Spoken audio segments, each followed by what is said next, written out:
ഇരുപത്തിനാലാം പാർട്ടി കോൺഗ്രസിൽ ജനറൽ സെക്രട്ടറിയായി വോട്ടെടുപ്പില്ലാതെ എം.എ. ബേബി തിരഞ്ഞെടുക്കപ്പെട്ടു. പ്രകാശ് കാരാട്ടടക്കം 6 പേർ PBയിൽ നിന്നൊഴിഞ്ഞു. പ്രായപരിധിയിൽ ഇളവ് നൽകി പിണറായി വിജയനെ നിലനിർത്തി. പകരം വന്നവരിൽ മലയാളിയായ വിജു കൃഷ്ണനും. കർഷക സംഘം നേതാവാണ് വിജു കൃഷ്ണൻ. EMSന് ശേഷം കേരളത്തിൽ നിന്നുള്ള രണ്ടാമത്തെ ജനറൽ സെക്രട്ടറിയാണ് 71-കാരനായ ബേബി. മുൻ ജനറൽ സെക്രട്ടറി പ്രകാശ് കാരാട്ട് മലയാളി ആയിരുന്നു എങ്കിലും പ്രവർത്തന ഘടകം ദില്ലിയായിരുന്നു. കേരളത്തിൽ തുടർഭരണം നേടുകയാണ് ലക്ഷ്യമെന്ന് CPM general secretary M.A. Baby പറഞ്ഞു. അടുത്ത മുഖ്യമന്ത്രി ആര് എന്ന് ഇപ്പോൾ ചർച്ച ചെയ്യേണ്ടതില്ല. അടുത്ത നിയമസഭാ തെരഞ്ഞെടുപ്പിൽ ഇടതുപക്ഷ ജനാധിപത്യ മുന്നണിയെ രാഷ്ട്രീയമായ പ്രചരണത്തിലും സംഘടനാ കാര്യത്തിലുമെല്ലാം പിണറായി വിജയൻ നയിക്കുമെന്നും ബേബി വ്യക്തമാക്കി.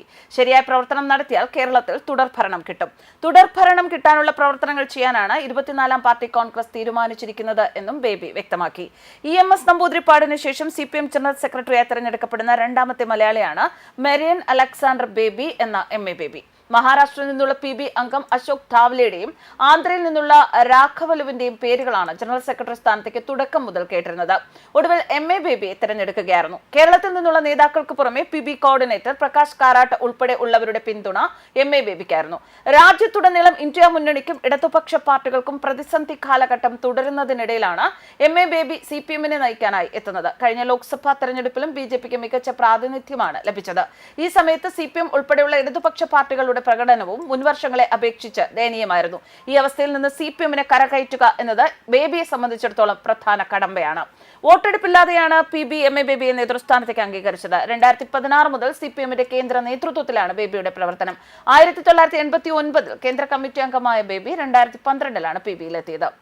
വിദ്യാർത്ഥി പ്രസ്ഥാനങ്ങളിലൂടെയാണ് M.A. ബേബി രാഷ്ട്രീയ ജീവിതം ആരംഭിച്ചത്. NSS ഹൈസ്കൂൾ വിദ്യാർത്ഥിയായിരുന്ന സമയത്ത് കേരള സ്റ്റുഡന്റ് ഫെഡറേഷന്റെ ഭാഗമായിരുന്നു. തുടർന്ന് SFIയുടെയും DYFIയുടെയും പ്രധാന സ്ഥാനങ്ങൾ വഹിച്ചു. ഈ സമയത്തുള്ള M.A. ബേബിയുടെ നേതൃപാഠവും പ്രസംഗത്തിലെ തീക്ഷ്ണതയും ശ്രദ്ധേയമായിരുന്നു.